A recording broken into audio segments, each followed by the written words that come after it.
Hello বন্ধুরা, আসসালামু আলাইকুম। কেমন আছেন সবাই? আশা করি ভালো আছেন, আমিও ভালো আছি। এই দেখতে পাচ্ছেন আমি এখন ট্রেনের অপেক্ষায় বসে আছি নিউ আলিপুরদুয়ার রেলওয়ে স্টেশনে।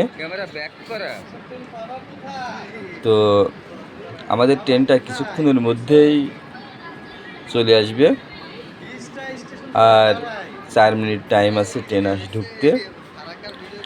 এই দেখতে পাচ্ছেন নিউ আলিপুরদুয়ার রেলওয়ে স্টেশনের চিত্র।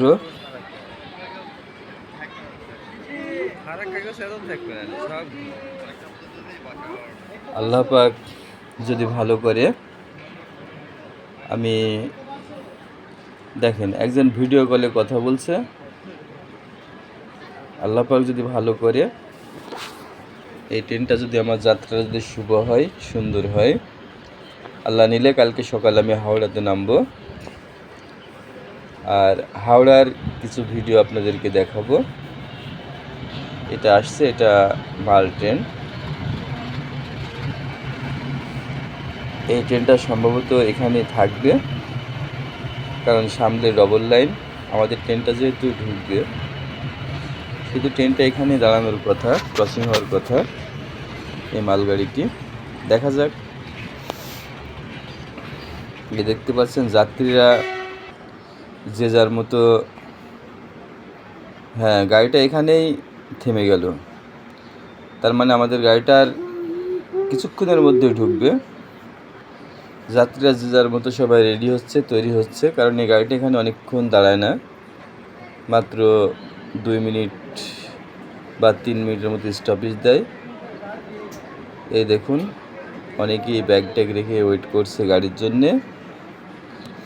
এটা দাঁড়িয়ে আছে পদাতিক এক্সপ্রেস।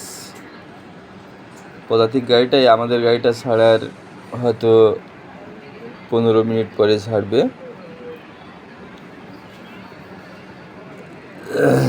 এই পদাতিকে অনেক যাত্রা করেছি আমি, আপনাদেরকে দেখিয়েছিও। এই মাল ট্রেনটি দাঁড়িয়ে আছে, আমাদের ট্রেন সম্ভবত দেখা যাচ্ছে। হ্যাঁ, এই তো চলে আসছে সরাইঘাট এক্সপ্রেস। আমিও রেডি হচ্ছে। এই দেখছেন আমার ট্রেনটি চলে আসছে, আমি এই ট্রেনেরই যাত্রী। এটাই হচ্ছে সরাইঘাট এক্সপ্রেস। এটা গুয়াহাটি থেকে হাওড়া অবধি যায়, প্রায় 1200 কিলোমিটার রাস্তা। গুয়াহাটি থেকে বেলা 11টায় ছাড়ে, হাওড়ায় গিয়ে পৌঁছায় 5:30টায়। তার মানে 1200 কিলোমিটার রাস্তা, সময় নেয় মোটামুটি 17 ঘন্টা মতো। অনেক স্পিড আর সুপার ফাস্ট গাড়ি। আমার সিটটা একটু পিছনের দিকে পড়েছে, আমি ভুল করে একটু সামনের দিকে দাঁড়িয়েছিলাম। এই তাড়াহুড়ো করে গাড়িতে উঠলাম,